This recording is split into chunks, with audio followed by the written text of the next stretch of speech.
अभी सरकार ने लगभग 20 योजनाओं की घोषणा की है, अलग अलग ऐसे कार्य करवाए जाएंगे, क्या शुरुआत किया जाएगा और क्या बंद किया जाएगा, किसमें क्या चेंज किया जाएगा। लगभग 20 घोषणाएं की है मुख्यमंत्री साहब ने, उनके बारे में हम पढ़ेंगे। सबसे पहले एलपीजी योजना।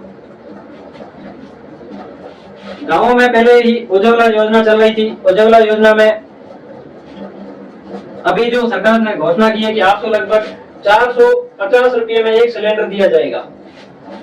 पहले इसमें एलपीजी सिलेंडर में जो उज्ज्वला योजना के जो लाभार्थी थे, जिनको फ्री में गैस सिलेंडर मिले हुए थे, उन्हें, और बीपीएल जो लोग below poverty line BPL category के थे, उन्हीं को ही सिर्फ ये लाभ मिल रहा था।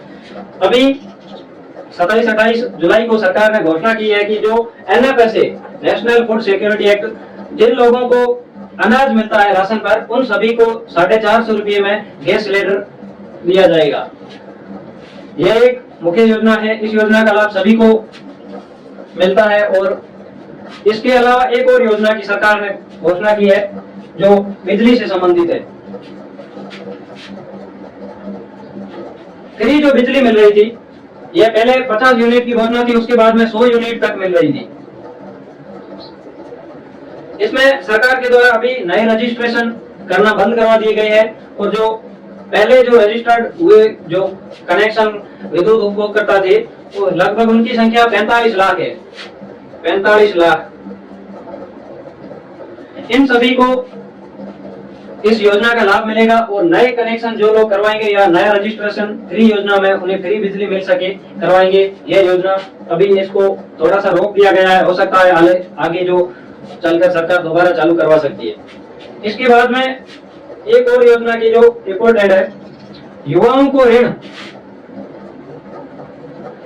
जो युवा है उनको ऋण उपलब्ध करवाया जाएगा, जिससे वो स्वरोजगार स्थापित कर सके। स्वरोजगार स्थापना के लिए 2 करोड़ रुपए तक, 2 करोड़ युवाओं के लिए यह बहुत ही महत्वपूर्ण योजना है। जो युवा अपना स्वरोजगार या उद्यम स्थापित करना चाहते हैं, उनको स्वरोजगार के लिए ऋण दिया जाएगा। इसके नियम आने अभी बाकी है। इसके बाद में एक और युवाओं के लिए ही घोषणा है, चौथी घोषणा है 4th ग्रेड कर्मचारी भर्ती। 4th श्रेणी कर्मचारियों की भर्ती निकाली जाएगी, जिसमें युवाओं को नौकरी दी जाएगी। और इसी के साथ ही सीईटी कॉमन एलिजिबिलिटी टेस्ट है, जिसमें पहले अगर कोई भर्ती आती है जिसमें मान लो कि 1000 पद है, तो सीईटी के आधार पर उसमें 15 गुना, 1000 पदों पर 15 गुना, यानी कि 15,000 अभ्यर्थियों को ही पेपर के लिए वो क्वालिफाई होते थे। अब इसमें इन्होंने न्यूनतम जो क्राइटेरिया है सीईटी में 40%, न्यूनतम जो परसेंटेज है 40% तक की बना दिया है। यह युवाओं के लिए बहुत ही अच्छी खबर है, क्योंकि कुछ जो ऐसे स्टूडेंट थे जो सीईटी के पेपर के टाइम में अच्छे से तैयारी नहीं कर पाए, उनके थोड़े से नंबर कम थे और आगे आने वाली भर्ती में वो क्वालिफाइंग नहीं होते थे, इसलिए उनके लिए बहुत ही अच्छी ये घोषणा है। उसके बाद में 5वीं घोषणा है एमएलए, विधायक, पूर्व विधायक और वर्तमान विधायक, उनके जो वेतन भत्ते पेंशन है, इनको बढ़ाने के लिए हर बार एक प्रस्ताव लाना पड़ता था, अब ये नहीं लाना पड़ेगा। और ये विपक्ष और पक्ष दोनों के इस पर सभी विधायक है जो सहमत है, खुशी खुशी से इस प्रस्ताव को पारित करते भी थे, और अब उनको प्रस्ताव भी नहीं लाना पड़ेगा। ये अपने आप वेतन भत्ते उनके जो साल दर साल है जो बढ़ते रहेंगे, वर्तमान विधायक और पूर्व विधायक दोनों के। और इसके साथ ही एमएलए आवास, जो विधायकों जो नव निर्वाचित अभी जो नए 200 विधायक है, उन सभी के विधानसभा के सामने इनके आवास बनाए गए हैं, और इन आवास पर सोलर, रूफटॉप सोलर की व्यवस्था की जाएगी। यह भी घोषणा हुई है। इसके साथ ही एक और घोषणा हुई है अटल प्रगति पथ। ग्रामीण क्षेत्र में जिस गांव की आबादी 10,000 से अधिक हो, जिन गांवों की आबादी है जो 10,000 से अधिक हो, उन गांवों में आरसीसी जो सीमेंट की कंक्रीट सड़क होती है, उस सड़क का निर्माण किया जाएगा, जिसके लिए 1000 करोड़ रुपए का फंड है की घोषणा की गई है। इसी के साथ ही 7वीं घोषणा है 1000 इलेक्ट्रिक बस। बजट में सरकार ने 500 इलेक्ट्रिक बस लेने की घोषणा की थी। अभी 27 जुलाई को सीएम साहब के द्वारा घोषणा की गई है कि 1000 इलेक्ट्रिक बसें खरीदी जाएगी, जिनको विभिन्न शहरों में संचालित किया जाएगा। ऐसी लगभग 20 योजनाएं की घोषणाएं हुई है। हम सभी उन योजनाओं को पढ़ेंगे। एक और मुख्य योजना है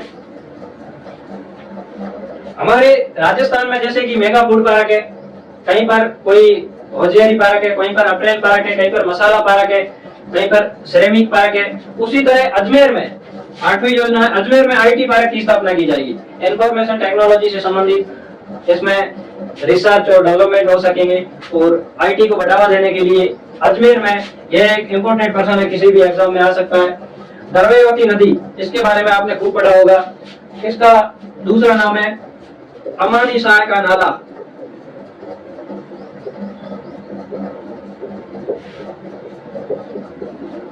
इसे जयपुर का शौक भी कहते हैं। इस नदी में जयपुर का जो कचरा है, जयपुर में जो भी गंदगी है, वो इस नदी में डाल दी जाती है और अभी वर्तमान में इसकी स्थिति बहुत ही गंभीर है। पिछली सरकार के द्वारा, उससे पहले वसुंधरा गवर्नमेंट के द्वारा इसके उद्धार के लिए कार्य किए गए थे। उसके बाद में योजना को बंद कर दी गई थी। अभी इस नदी के सौंदर्यीकरण के लिए सरकार कार्य करेगी। इसके लिए फंड का गठन किया जाएगा। एक और योजना है, 10वीं योजना है रिम्स। एम्स आपने सुना होगा, एम्स मेडिकल से संबंधित। एम्स जो बड़े बड़े हॉस्पिटल होते हैं जिनमें मेडिकल के जो स्टूडेंट होते हैं वो प्रैक्टिस करते हैं, इनमें लोगों का इलाज भी किया जाता है। एम्स की तर्ज पर ही रिम्स का गठन किया जाएगा। राजस्थान में एम्स की तर्ज पर ही, राजस्थान में जोधपुर में एम्स की स्थापना की गई थी 2013 में। अभी इसी की तर्ज पर रिम्स की घोषणा की गई है कि राजस्थान में बड़े ऐसे संस्थान बनाए जाएंगे जिनमें लोगों को अच्छे से सुविधा मिल सके और अच्छे और अधिक डॉक्टर प्रैक्टिस कर सके। इसी के साथ ही इलाज की व्यवस्थाओं को, स्वास्थ्य की सुविधाओं को बेहतर बनाने के लिए रिम्स की घोषणा की गई है। यह सभी योजनाएं हैं जो, इनमें से कुछ योजनाएं 1 सितंबर 2024 को लागू हो जाएगी। इसी के साथ ही 11वीं योजना है, 11वीं योजना है इलेक्ट्रोपैथी बोर्ड।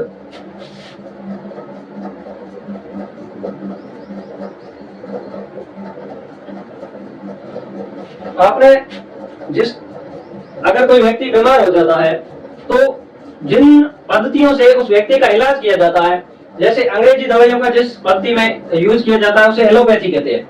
एक होती है होम्योपैथी। किसी भी अगर बीमारी को जड़ से खत्म करना है तो उसके लिए होम्योपैथी सबसे अच्छी पद्धति है। एक होती है आयुर्वेदिक।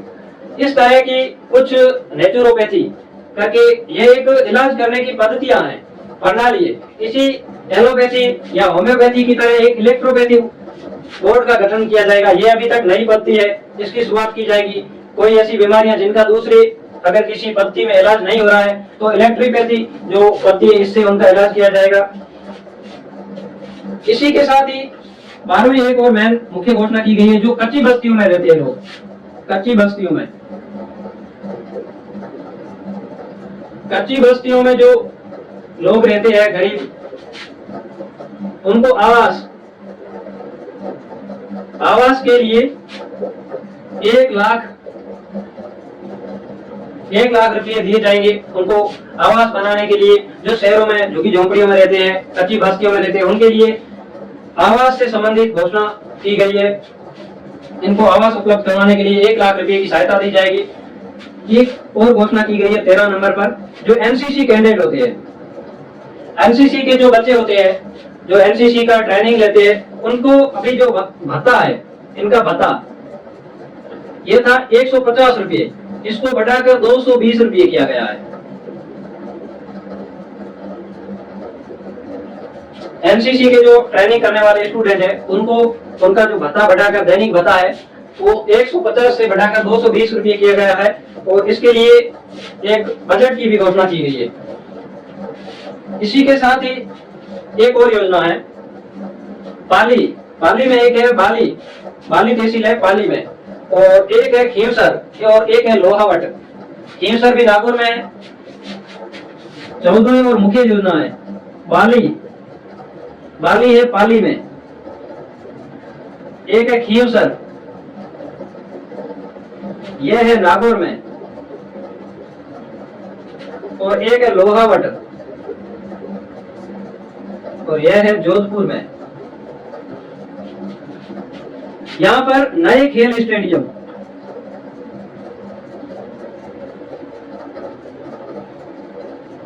इन 3 जगहों पर नए खेल स्टेडियम बनाने की भी घोषणा की गई है। पाली में, खींवसर नागौर में और लोहावट जोधपुर में नए स्टेडियम की घोषणा की गई है। एक और है 15वीं और इम्पोर्टेंट योजना आसिंद। आसिंद देवनारायण भगवान,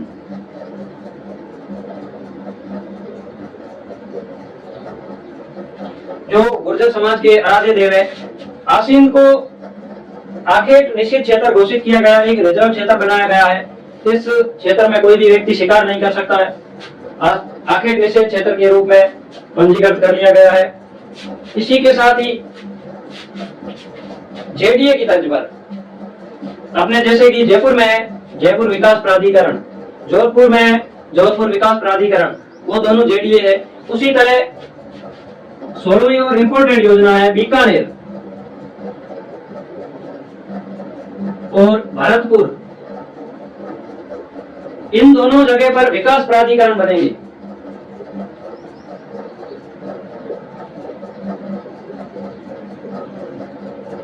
और इन विकास प्राधिकरण का इन शहरों को कुछ जोन में डिवाइड कर दिया जाएगा, 5 जोन में। और इसका जो भी कमिश्नर होगा या तो वो आईएएस अधिकारी होगा या उनको संभागीय आयुक्त के अंदर मर्ज कर दिया जाएगा। और इनके जो अलग अलग जोन बनेंगे उनके जो आयुक्त आईएएस अधिकारी को आयुक्त बना दिया जाएगा। इन जैसे कि बीकानेर का बनेगा बीडीए, भरतपुर का भी बीडीए बनेगा। विकास प्राधिकरण बनने के बाद में वर्तमान में जैसे कि बीकानेर और भरतपुर दोनों नगर निगम है, यहाँ पर नगर निगम के द्वारा यहाँ पर यूआईडी कार्य करती है, यूआईडी के द्वारा विकास किया जाता है। वर्तमान में इनका लगभग जो बजट है 200 करोड़ रुपए है। सरकार के द्वारा इनको हेल्प दी जाती है इतनी। और यह बजट अभी जो है जो बजट लगभग 600 से 800 करोड़। यहाँ पर विकास प्राधिकरण बनने के बाद में इनके बजट में बढ़ोतरी हो जाएगी, लगभग 3-4 गुना हो जाता है। जैसे कि 200 करोड़ था, यह बढ़कर 600 से 800 करोड़ के बीच में हो जाएगा। शहरों में विकास की योजनाएं शुरू हो जाएगी और आसपास में जो भी भूमि होगी उसका अधिग्रहण करके कॉलोनियां बसाई जाएगी अच्छे तरीके से। और बजट बढ़ने के साथ ही सुविधाएं भी बढ़ेगी। शहरों की जो स्वच्छता व्यवस्था है, पेयजल व्यवस्था है, बिजली व्यवस्था है, जो स्वास्थ्य व्यवस्था है, इन सभी में जो बढ़ोतरी होगी, अच्छी सुविधाएं मिलेगी। इसी के साथ में 1-2 और योजनाएं हैं। डीडवाना भी वर्तमान में खुद डिस्ट्रिक्ट डीडवाना कुचामन डिस्ट्रिक्ट बन गया है। पहले डीडवाना नागौर जिले का भाग था, अभी डीडवाना खुद एक जिला बन गया था। 2021 में सरकार के द्वारा घोषणा की गई थी। उसी के बाद में 2022 में के लास्ट में जिले बनाने की शुरुआत हो गई थी और 23 में जिले बन भी गए थे। डीडवाना और भाड़ोती, यहाँ पर नई कृषि मंडी,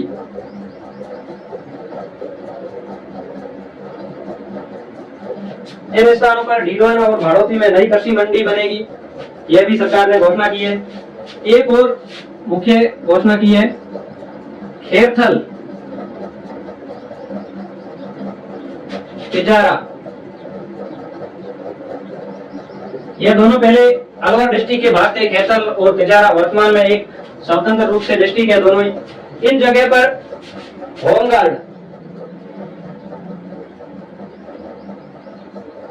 होमगार्ड की नई शाखाएं या नई कंपनियां बनाई जाएगी। इस तरह से सरकार ने ये 17-18 लगभग 20 योजनाओं की घोषणा की है। आप सभी को यह सेशन कैसा लगा? धन्यवाद। सब्सक्राइब करना बिल्कुल भी मत भूलिएगा। नंबर 1